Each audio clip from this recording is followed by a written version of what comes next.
tonight I want to introduce our presenters. White hat position, Rick Rouse. Umpire, Brian Catalfamo.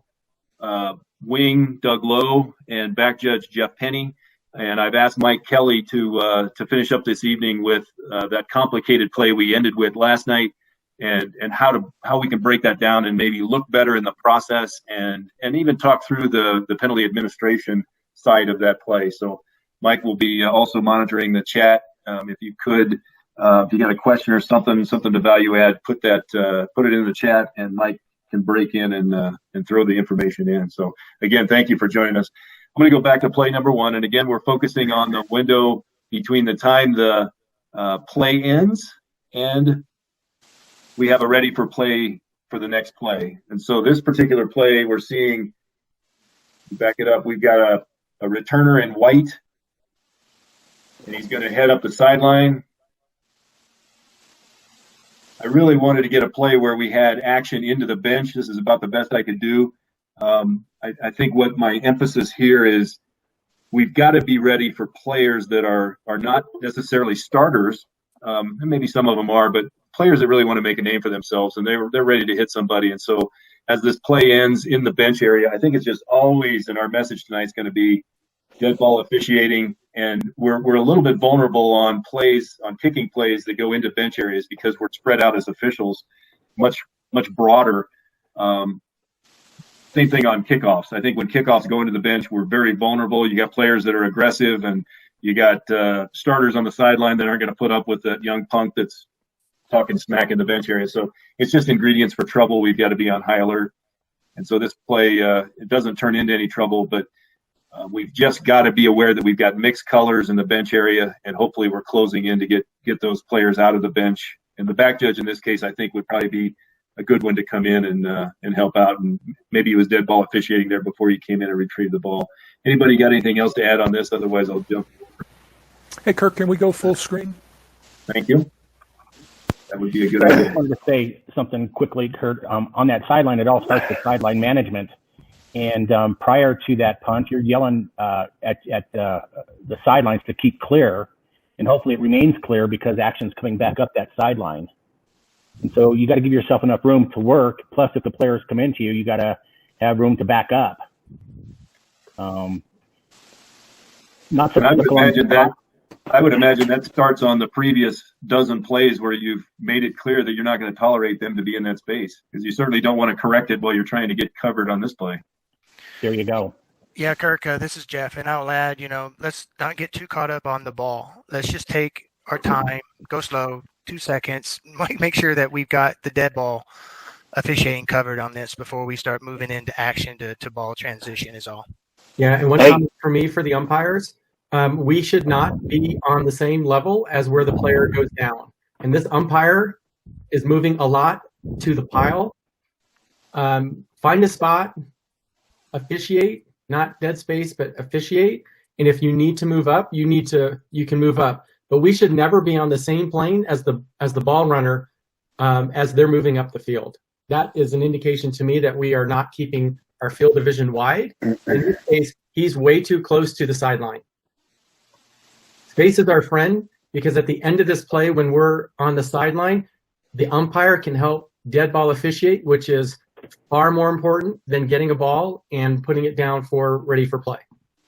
So, Brian, you'd like to see the umpire maybe have a little better angle here as opposed to looking straight? Yes. Gotcha. Good comment. All right, let me jump to the next play. My comment here is crew movement and ball mechanics, and ball mechanics is going to be the theme. Obviously, after the play's over, we're really talking about how the officials move and set up. So here's a play that went out of bounds, and so the wing properly comes down, chops the ball in the spot, then takes his eyes and watches looks into the field of play. Probably don't need a clock signal there. Not that that's a deal breaker, but I think maybe, again, ball mechanics, the back judge has got this focused on the ball. I think we've got to focus more on player separation. Like even right here, I guess I would like to see this back judge, Jeff, with eyes looking in the, I don't know, looking for trouble, looking for jawing. I mean, we got a player back here.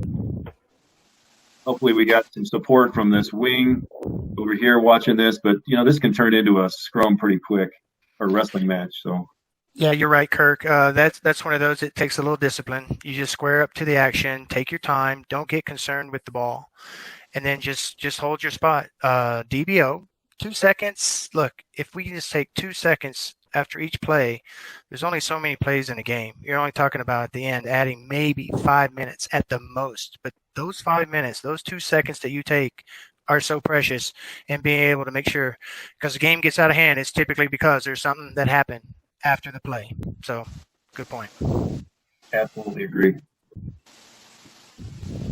Another ball mechanic, short return. Let me see if I can accelerate this a little bit. Short return. It's like we got a big pile.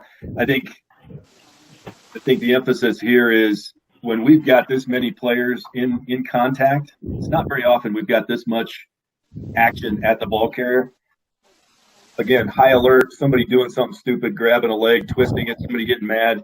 And here, again, the point of emphasis here is when we've got all this, that is absolutely the worst time to be looking for a ball the other direction. So we've got a wing that's in good position to see what's going on, but I don't think there's enough voice right here with this with these players. And the thing is, Kirk, it can escalate so quickly. And for me on punts as the referee, I mean, spots and ball retrieving are secondary always to officiating players. So we've got to do it because it can escalate quick and things can get out of hand if we take our eyes off players and we don't officiate players. Yeah, so the other thing here for the umpires, don't give us a dirty ball, right? We want a clean ball, and that's what we want to work with. We don't want to have to mess with multiple balls and things of that nature.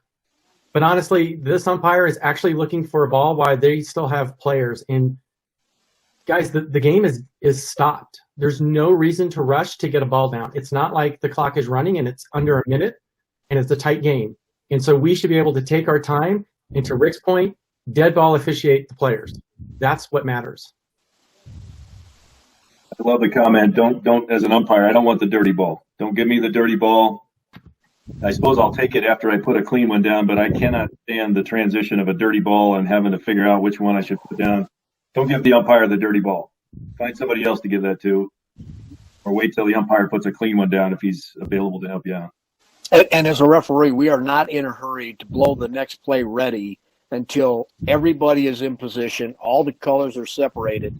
So as a referee, just take your time. This is a time where we don't need to rush anything because nobody's going to go anywhere, but we want to make sure everybody's separated and that we are in position to officiate the next play. And umpire, since you have the ball, you can help the White Hats with that. All right, next play is it's no return. It got a little bit. There must be something on here ball mechanic wise. So the ball is grounded by K. Oh, I know what I liked about this. Let me talk a little bit about ball mechanics. We talk about the umpire or the covering official not needing to put the ball on the ground, and more times than not, it's the back judge who has the ball. The return man tossed it to him. If he fair caught it, back judges keep the ball up in the air and note where the spot is for the forward progress, where we're going to snap the next play. But in this case, it kind of makes sense since this ball is actually a black ball. You can put that ball down on the ground now because you're going to just toss it behind you anyway. Where I would have a problem with this wing putting the ball on the ground is if that's a dirty ball and it needs to go to the other sideline. It's annoying when we've got to wait for that ball to transition all the way across the field because we set the ball down. We can keep the ball up in the air. This would be a situation where it may make sense to set it down because actually the wing will be just tossing it behind him after the new ball is set. Anybody want to add anything to this? No, and it looks great, and it's easy to do. So do it. I think it kind of goes back to that pre-snap. We talk about saying what team is kicking, what team is receiving. You just repeat that in your mind. I got white kicking, or no, in this case, black kicking, black kicking, black kicking. And then all of a sudden you go, oh, I've got a black ball I can put down right in front of me and get rid of it. And the other wing can say, oh, white will be snapping the next play, so I know that I've got to get the ball in. So my ball boy should be aware that I'm going to need the next ball.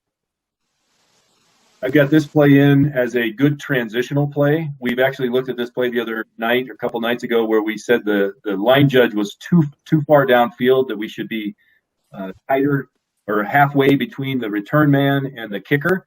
But I just like the way this crew transitions here, and this is not uncommon. We've got actually, I think we've got an extra official that's coming up this near sideline, so ignore that because that won't be in most games. But the white hat comes up, communicates with the umpire. We've got a ball communication, or the umpire comes in with the ball. We know where the next down is going to be snapped. Everything just looks like we've got it orchestrated well. Here we've got some communication between white hat and umpire. It's always good. The umpire is going to stay with the ball until they're ready for play. If I've got a snapper right there, I'm probably communicating with him. I don't know that we need to signal first down like this. Everybody should know it's first down. I don't think umpires need to make notice of that, but I can't say that's a terrible thing. So moving on to the next play. The reason this one is in here, it's actually the same game. What we're going to have is the punt land, the 10, bounce to the 1-inch line, and then the kicking team comes up with a ball. The back judge properly signals to stop the clock. The wing and the back judge communicate.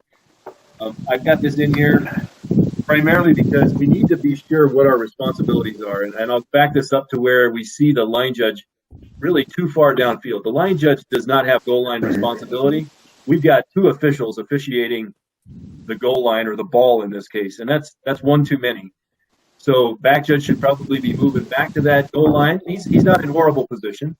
But no, I think the way this finishes, I'm not fond of having a wing signaling touchback. It's not his goal line. But go ahead, Penney. Yeah, no, I'm with you. If the back judge was just planted on that goal line and he's squaring up to that action, he has a really good vision, or he has sight on that ball. That's his call all the way. Now, because he probably wasn't in a great position, that might have changed angles or like that. If you've got a really good play, if you're square, you're got a good angle on your spots, then you're going to see it clearly. It's gonna help you be able to make a good judgment. But in this case, he was a little bit off. It looked, and we're talking about inches here, could have made. The line judge did provide some support here. I also would probably prefer just to have maybe the back judge, once they come together, that back judge make a signal on the corrected call. So good they got it right. Just a little bit of a flaw there with the mechanics of this, how it happened, but just a few things tweaked, and that looks entirely different on film. And again, I think this is the result of ball watching instead of people watching. If the line judge would have set up and been watching action in front of the ball, he'd let the ball take him down to the goal line.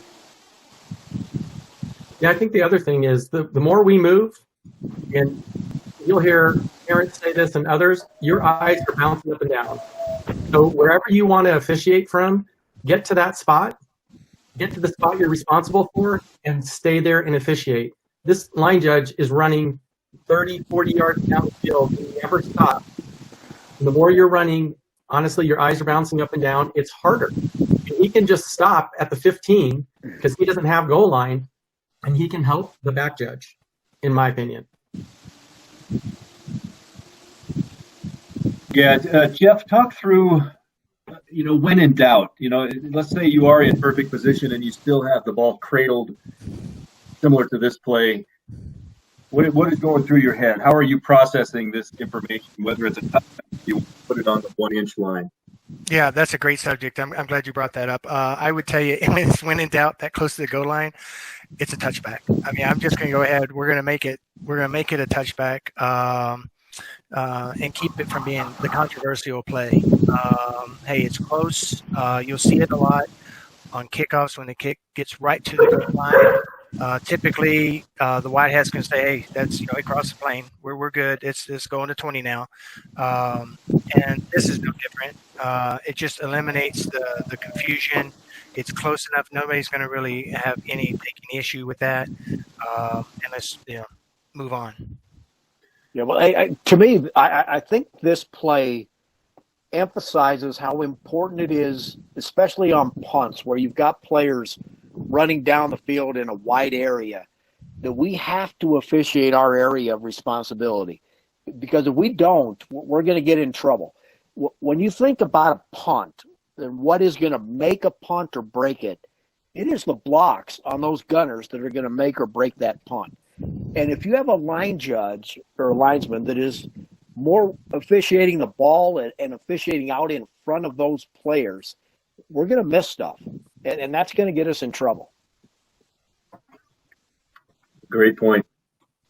When we're spread out on this field, like you say, we got 22 players moving all over the place. It's where we got to be on our best mechanic to try to cover the field with absolutely 10 eyes. All right, so next play.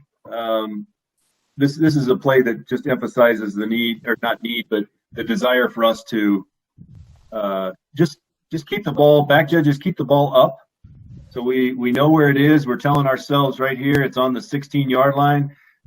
Penney made a good comment earlier. You know what? Maybe we just put it on the 15 because it's a bigger line when it's that close. But let's not set it down. Let's communicate to the other official where that ball should be set up.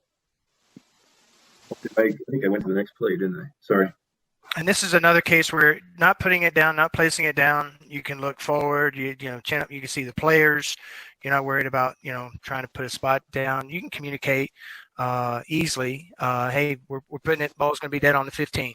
And now you're looking straight up from here. You can still give us a, you know, indicator if you want, but basically, again, we're gonna speak to a purpose, moving with the purpose, and also being able to take advantage of dead ball officiating at every chance we can get.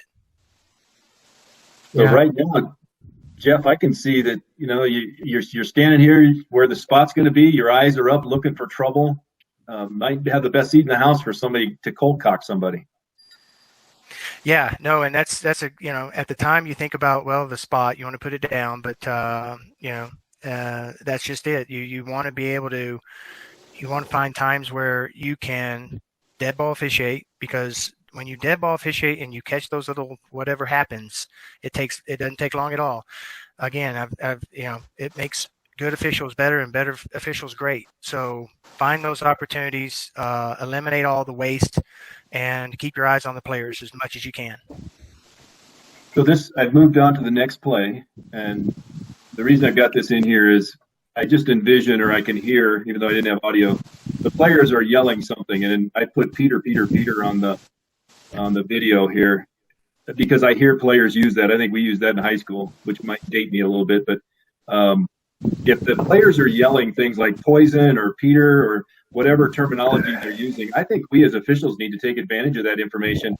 And as soon as you hear that, we should be on high alert that we need to look for that ball making contact with the player. You know, as an umpire right here, I think the umpire does a great job, but all of a sudden you hear Peter, we might want to take our eyes off of some of the nonsense around the outside and get focused on where that ball might be bouncing in and who might make contact with it and then recover it. So I don't know if anybody else wants to add anything to the idea of listening to players and some of their terminology. Kirk, I think anytime we can use something to anticipate what might happen, we're going to be in a better position to officiate the play. What I would say is if somebody's yelling Peter, that is not a time for us to not pay attention, because there's always a possibility a kid can come up and pick up that ball and run, right? And so we need to be doing the things that we're supposed to be doing, which is watching the players and not the ball. I remember on this here, as I was the back judge, I did come in. I think about getting in between colors, but I remember saying, "It's over, guys." I was just telling them it's over. So I didn't want anything crazy to happen, like somebody try to pick up the ball or somebody try to, you know, bring in a hit late or something. So it was a matter of going in, getting visible, getting in between colors, and then using your voice. So while you're listening, you're also watching players, and the players are going to take you to the ball. So you don't have to really be looking so hard for the ball. The players are going to take you there anyway. So absolutely listen, but continue to people watch. Great point. All right, the next one is my emphasis here is we've said it over and over throughout the month. How significant is the spot that we're going to place this ball for the next down? So here, what I'm seeing is a back judge. Again, no dead ball officiating, but making this spot so important that it requires him to come over and put a foot down on the sideline at the yard marker. It's just, again, it's an emphasis that what matters right now. I think what matters is we get the spot close and we get our eyes up and dead ball officiate. Anybody else see anything or what they would? I agree. If you watch the umpire, the only thing he's worried about is going and getting a ball. And there are red and white players in front of him that he's going to jog past so he can get a ball and put it down. And we need to watch players. The ball is not going to cause a fight. Players will cause a fight. Talking will cause a fight. Insults will cause a fight. The ball is not going to cause a fight.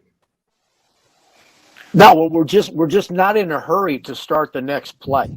And like Kirk said earlier, especially on punts, you've got a lot of players that are not every down players that are looking to make a name for themselves and are looking to do something probably not very smart. And if we're not watching for that, we're going to get in trouble.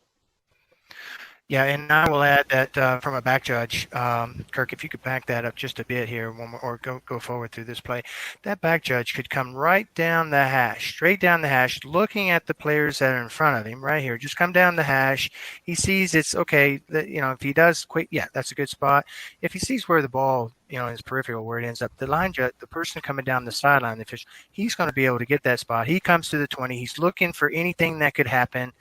And I guarantee the ball spot is not going to be important, and they'll still get a correct spot or an accurate spot. But all of the DBO that may take place there that could change the whole dynamic of this game and the player's attitude, you just want to keep that in check. And again, we come back to moving with a purpose. I agree. The umpire who's moving should just stop and watch the players around the 30. The numbers on the 30-yard line, because there are players crossing each other. Right. And returning to the back judge, it would be an exception to coming down the hash mark if the play went into the bench. That's when he needs to get over to the sideline and adjudicate whatever's going on there, get the colors to separate. That's a great comment. If that ball was bouncing or players were going into that sideline, that's a whole different story. I'm glad you added that, Mike. Absolutely. That's a different. Then your problems are in the bench that Penney was just talking about that sometimes are on the field. Yeah, great comment. All right, let's move to the next one. I'm going to start talking. I need about 15 minutes of foul plays. I'm going to skip this one. I don't think I need that one. Okay, so this one we looked at the other day. So now I want to talk about when we have fouls on punt plays, and the flag comes out from the white hat in this case. And the emphasis, we always talk about the pregame with the chain crew and even with the crew. Latovsky last week talked about the importance of pregame conversations, and it is all good. We can't talk about kicking game enough. So here, this particular play, we've got a foul prior to the kick. I think it was an incorrect formation foul call. See if I can advance this quick enough here. So what turns out to be the white hat coming up and waving the flag off. I think the crew at this point knew that the white hat was going to wave it off, and you'll see him come into the picture in a sec.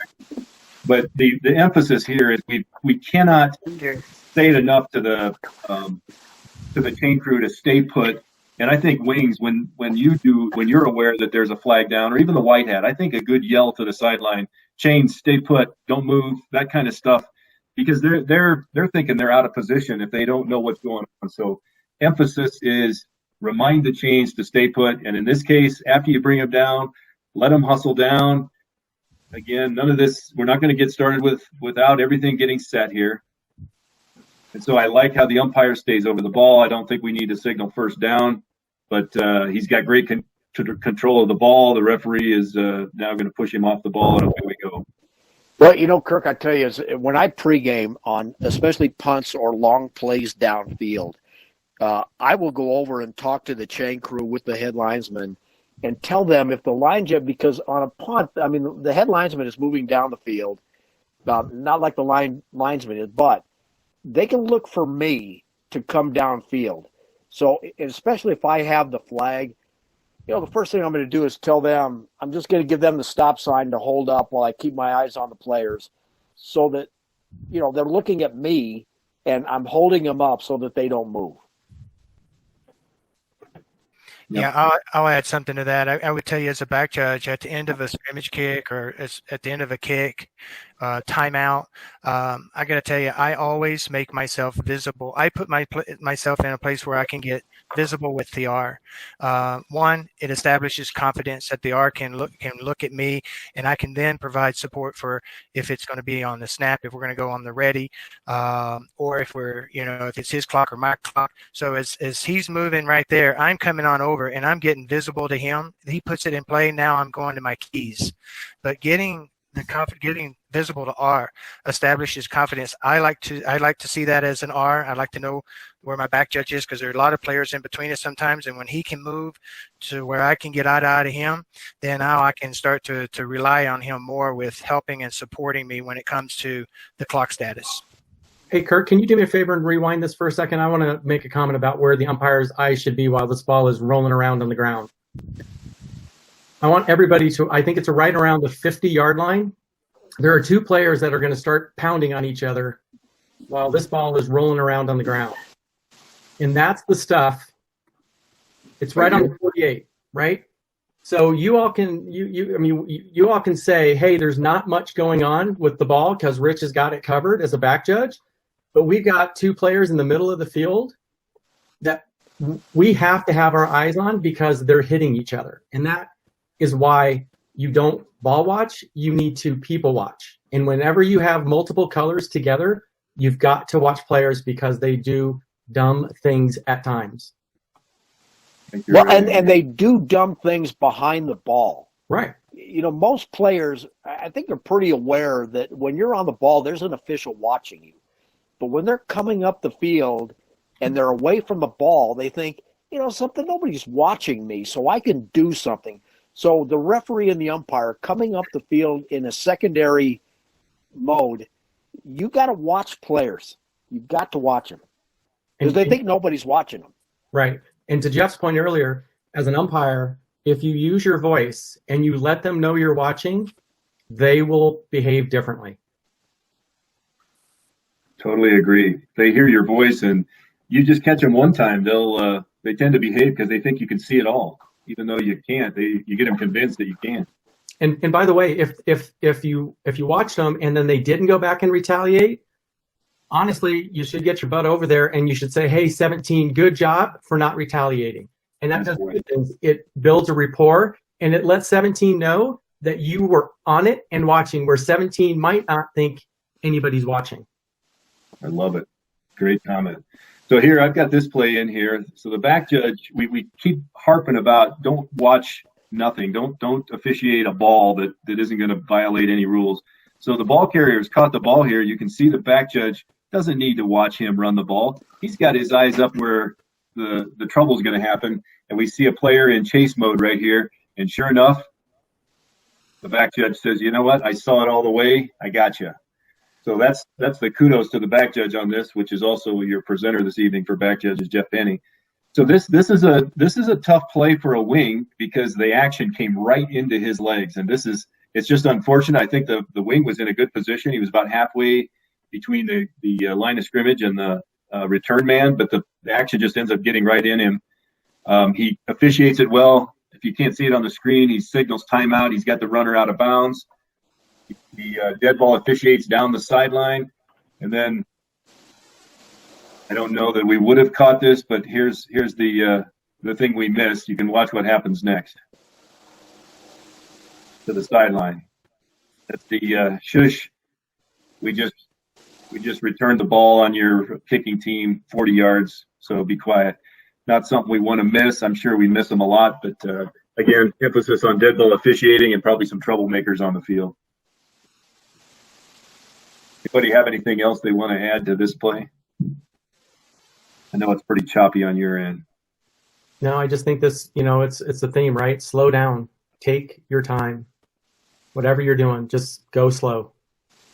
Yeah, I just want to chime in and say, again, sometimes the spot is significant, but during change of possession, it's really not that critical. So know where your spot's at. Try to get to your spot, absolutely. But keep your head up and look for action on the field, looking for those DBO situations where, people are doing silly things, whether it's the taunting or a second action or somebody's going to pick someone off the pile or whatever it is. The spot is the spot. It's not that critical. Keep your head up. You don't have to put your head down and let everyone know that you're looking at your foot. And just a comment for the umpires. So this umpire starts on the 30-yard line. He runs to the 50. The play is going to pass him, and then he runs back to the 30. I would dare say, just turn and officiate. There's no reason to run up 20 yards to the 50. There's no reason to move. And watch, the play's going to pass him. Now, he doesn't have a good angle as he would have with some of the players had he stayed on the 30 or the 35. And I would say that he potentially would have seen 13 do this particular action had he not run 20 yards up the field. If you're going to move, somebody said it earlier, move with a purpose, get to your spot, and officiate. Okay. I've got this was named ejection worthy a while ago. I've just pulled this play out again. So the focus is really the trouble that happens after the play's over. So we've got a guy circled here coming upfield, and again trying to think all of the angles that can help us deal with stuff. 16-year-old knuckleheads trying to make a name for themselves. Gives him a shove. His buddy right here comes in hard. Then number 4 comes in. I think he might have even thrown a punch at the end of this. It's kind of hard to see what happened at the very end because the play ends. But it's, again, we say it over and over again, the dead ball officiating. And my guess is all of the officials on this phone call are good at dead ball officiating, so we're probably preaching to the choir. But looking for nonsense. Not sure I would have flagged that one. This one, I don't know. That looked like a punishing blow. And then when his buddy came in to teach him a lesson, and then maybe even see if we can catch him pulling back, throwing a punch right there. My screen shows a punch thrown. And maybe, that's what the game report said. Oh, is this your game, Mike? Yeah. Oh, very good. Yeah. So right at the end, he winds up and he throws a punch. Well, that's interesting. I was thinking that the ejection question was this guy right here. It was a topic that was on the table when the crew talked about the play. Should we eject that one? Well, the problem we ran into is we didn't have that number. Gotcha. I think the other thing and I think Doug Lowe and others will make a comment. So if you see number 8's going to come on the field immediately, and then the offensive line is coming on, do yourselves a favor and tell your sidelines to stay off the field until the play is over. And it's really hard because there's a lot of stuff going on. But, guys think because somebody's on the ground, it's done and they should just all run out onto the field. And when you have extracurricular activity, now you're going to get another 6 guys that are going to come onto the field that's going to potentially cause a problem. Well, this play goes to show you how quickly things can escalate. So that's why we've got to watch players and not worry about balls and spots on punts. Because this kind of thing escalated really quickly. Hey, Mike, in this particular play, I assume the umpire is in the new mechanic or was in the experimental mechanic position? I believe that's correct. So for all the umpires on the line, your responsibility is down this hash, right? You're looking down this hash. And I would argue that you get to your spot and stay on that hash and watch these players. Because essentially you're going to split the field 50-50 with the referee. And so, I don't know where the umpire is, but it's literally right on that hash, right on your side of the field. And there's a potential that we can help with that as an umpire. What I like here is we've been talking about how out of position we can be as wings if we are running parallel with this. If this wing were to be looking straight in on this, I don't think you've got what you need information-wise. So I like how we're closer to halfway downfield, and as this starts being returned, we can see this stuff because of the angle we've got, as opposed to being straight lined with that returner. Yeah, distance is our friend, right? Yeah, and that flag that came in was from the umpire. Good. It just came in right there. Okay, yeah, there it is. And then I think the wing ends up catching the punch. All right. Next one. So this again is a dead ball officiate on a return out of bounds. He doesn't quite go into the bench area, but pretty close. And I think the actual bench area makes it difficult for this wing. He's got his sideline clear, which is good. So the return's coming at him. He gets behind it, lets it pass, gets the out of bounds spot. But the trouble is the body slam out of bounds. I think, I guess we can get this angle as well. We probably have some support from the white hat on this return. He's going to be back there near the goal line, probably tracking this action with a good angle with, like Brian said, good distance. Distance is our friend. So as he's coming up here, he's probably able to see, if there's not too much traffic, I think the white hat might be able to help looking through some of this. Umpires, I mean, all this stuff right here, we can help with. That's all part of that halo. The wing is right here. He might be able to see this body slam out of bounds. I'm not saying it's worthy of a flag. It looks kind of aggressive. This is the kind of thing where coaches get all up in our craw for not keeping your players safe. He's going to hurt my best player, who's the return man. Again, just more things to think about. Again, I'm not sure. It looked like it was late to me. I think he should have known he was near the sideline or out of bounds. Well, I think, Kirk, either way, I think if the wing would have went after those two guys, it tells the coaches that he saw it. Whether it was a flag worthy or not, I'm not sure. But I think, and Doug, you can chime in, I think if the wing went out to go get those guys, it would have looked a lot better. Yeah, I couldn't agree with you more, Rick. Again, we're so concerned about the spot and not watching the action. He could have, again, on this one, get a reasonable spot 2-3 yards off. It really doesn't matter, but continue to watch the action of the players. You know you're tight on the sideline, and then you get that second action, that second little push. And, you know, we want to avoid that type of thing. Well, and then the other thing is, Kirk, right? Circle number 2 at the 12-yard line, right? There's two players and they're jawing at each other, and I don't know. The umpire definitely doesn't have eyes on it because he's turned his back to the players. To Rick's point earlier, this was behind the ball, right? Look right at the 12-yard line. Number 2 and a blue guy they're going to hit each other, and then they're going to jaw at each other, and we've got to figure out a way to get that. And even if it's not a foul, we need to go up to those guys and say, hey, that's enough, right? I'm watching, right? We got to make sure we're not officiating air and we're officiating players, to Rick's point earlier. Yeah, we still got a lot of different colors mixed here. As an umpire, we can't be looking for football right here. The football's irrelevant. Who cares, right? You got players that were jawing at each other, and we don't want to fight. And that doesn't even count what's going on the sideline. And to Rick's point, you know, the wing could have easily gone over there and talked to the players over there, while the backside wing, the offside wing, could have, you know, marked the spot. So, again, you got help on the backside. Go ahead and get to those players.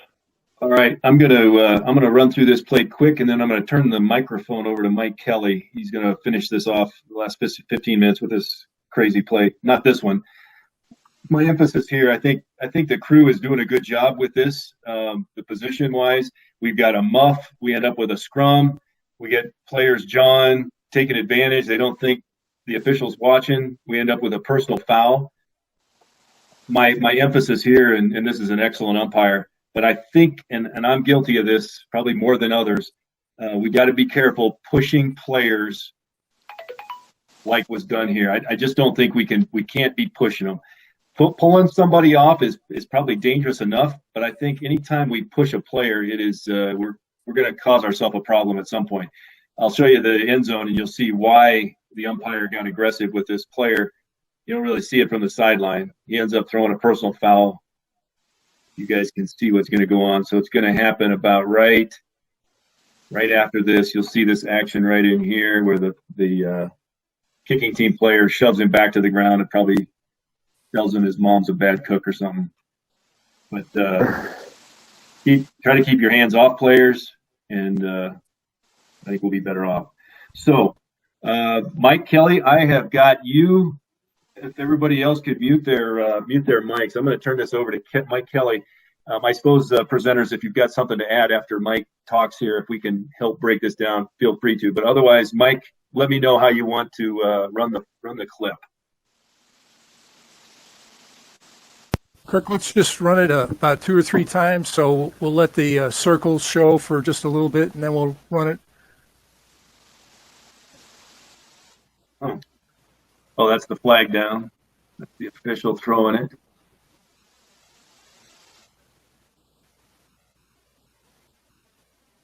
We'll let it go through again. Oh, my. Just what a referee wants to see. 4 flags on a punt. All right, I'll go through it again so you guys can see what's going to happen here. White's returning from left to right.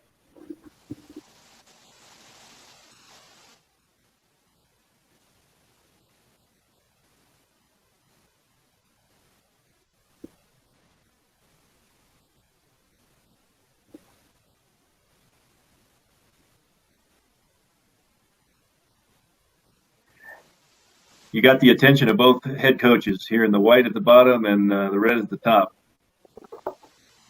They're ready to jump your shit no matter what you do, aren't they? Well, the coach on the near sidelines was the type of coach that was fighting hard for his team, and every call you made against them was a big deal. Mike, you're such a diplomat. Well, I think we're missing the end zone shot, but that's okay. Is there another one? Let's go ahead and. Oh, I'm sorry, Mike. I didn't know there was an end zone here. Let's let this play through too. Yeah, we'll run this a couple of times.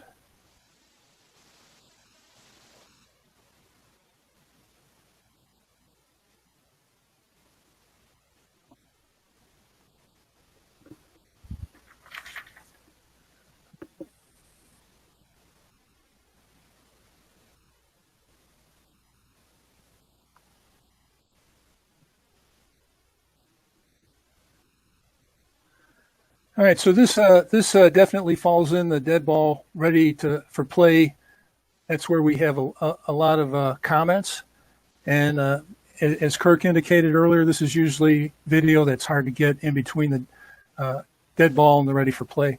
I got to be honest, I really don't remember the specific fouls that were called, but in my mind, it tends to block out painful stuff, you know. I feel like there was something highly unusual, like a face mask by the return team. There was something really, it's like, I'm having trouble understanding how that call could be made, but okay. Some of the comments, if we look at a play, we should look at the entire play. And I think that the U on this play, everybody would agree that he should start a little deeper and wider.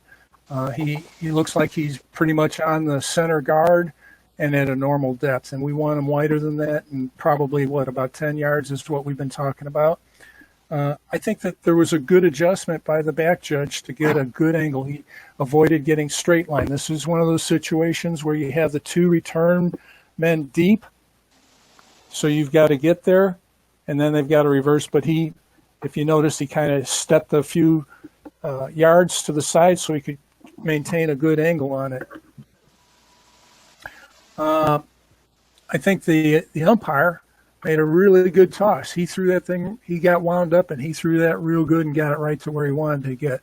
Overall, as a crew, I think the coverage was reasonable. We had movement without overrunning the play. I like, and this shows it pretty good here, I like the way that at some point in time, the officials adjusted where their flags were. They're not all on the same yard line, but they made an adjustment on it.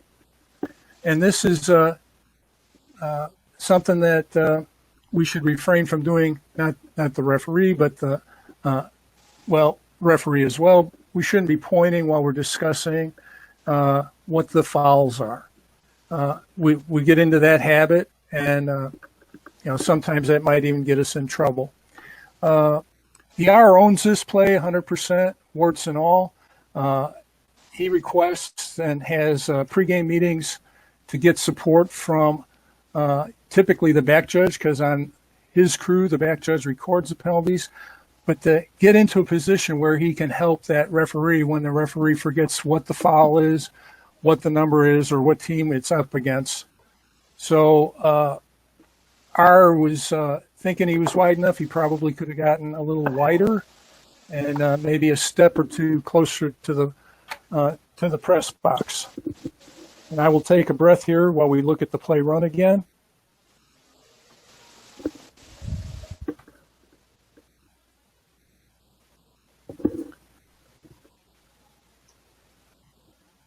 So, Mike, you signaled a dead ball personal foul? That's correct. And that had to do with whether it was or wasn't.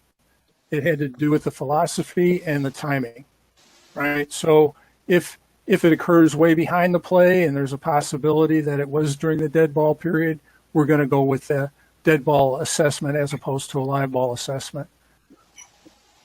So there was a live ball foul for a holding that you declined. I think it was a block in the back was one of the fouls. Oh, I'm sorry. Block in the back that was declined for a dead ball. Because we had two other fouls to deal with. Let me. We could continue to break down the details of the foul. What I want. Go ahead. I've got some other thoughts, but go ahead, Kirk. What I'd like to focus on is, Mike Kelley and I have 2 championship games together, and I have great respect for Mike. When I look at this, if I were a fan or a coach and I'm watching how this just looks right here, I think, Mike, your posture, it shows uncertainty, which is probably understandable in the ranks that you're talking with right here. And I think we should avoid the appearance of uncertainty at all costs. And I'm probably the worst at this as I'm preaching about it. I wonder if this would have looked better if the communication were done before you ever engaged the press box. Now, and maybe that was your intent, and by the time you're talking through it, it gets more and more confusing. I think what makes this look suspect is that very thing, the appearance of confusion. And I think there's just a general understanding from the crowd and coaches that the white hat knows a lot more than the rest of the crew. And in many cases, that's the case. And so when this posture and you're still collecting data, I think it sends the wrong message. We would want to send a different one. I agree fully. I watch NFL officials, especially the white hats, and white hats tell you that it's a foul, and they tell you that they know it was a foul. That's how they say it. And you watch all of them. All of the good ones will look at the mic and look at the camera, and they will say, "Here's what happened. Here's what the foul is." Not, I kind of think this was a foul. This is exactly what it is. And they do it in a way where you have confidence in knowing that it was. And you have to display that when you're giving your signals.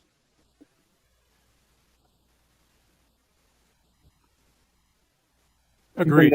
Anybody else got anything that we can learn from? And we can learn from every play. And I appreciate Mike coming on here and talking through this one, because this looked like a mother. Yeah, Mike, the only thing I can add to that is that your crew obviously didn't embrace the Barney Fife rule of 1 bullet on each play. So, yeah, agreed. Yeah, this nice pattern, Mike.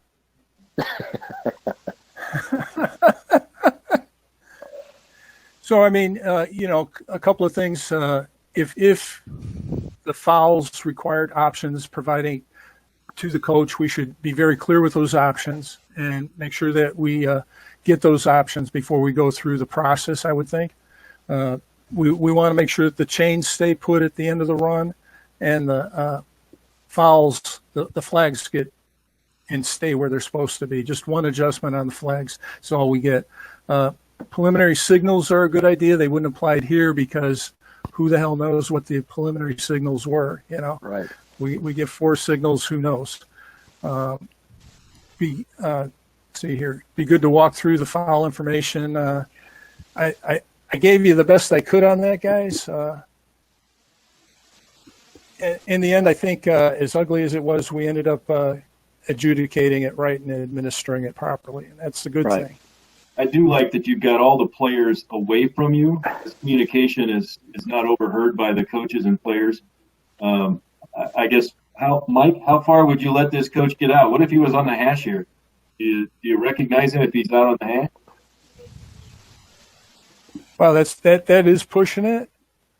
And trying to think if we've got a wing on that sideline or if the wing is on the other sideline since there's only 4 of us in the group. I know the wing is on this sideline because you have the umpire, the back coach is writing it down, and then the wing that's facing the umpire, he's the head linesman. So I would say that the wing on the near side should not let that coach get out that far. No, I agree with that 100%. I'm sorry. I agree with that 100%. That coach shouldn't be there. He's not going to hear any more from where he's standing versus being on the sideline where he should be. But he was just afraid that we were going to cheat his team some way, somehow. Yeah, he wanted you to know he was there to catch you when you did. But I think this shows a couple of things, right? I mean, once we get done reporting, right, the head linesman needs to go back to the coach and make sure on both sides, right? The wings need to say, "Hey, coach, we'll get you the information. You can't be out at the numbers," right? I think just standing around Mike, to your point, Kirk, is a bad look. Because at that point in time, we're not officiating or helping anything or anybody, right? Well, we can be critical of this, right? but I mean, it's easy to say it after the fact, right? I mean, it's easy to say, well, this is what we should have done. It's harder to do that, right? Totally agree. All right, I've got 8:31, so we're 1 minute past. Again, we're wrapping up the four-part series of punts. I know a lot of you guys have hung with us the whole time. I see a lot of the same names. God bless you guys for putting up with a bunch of referees yapping on a Thursday night. Thank you guys. We may be shifting next Thursday nights. Actually, we may take the week off just because it's the 4th of July build up. So thank you all. Presenters, awesome. Mike Kelley, great job. Thank you for breaking that last play down. As always, you guys are the best. Thank you and have a good night. Stay Thanks, safe. everybody. Be safe. Take care, guys. Thanks for joining. All right. Yep. Good night.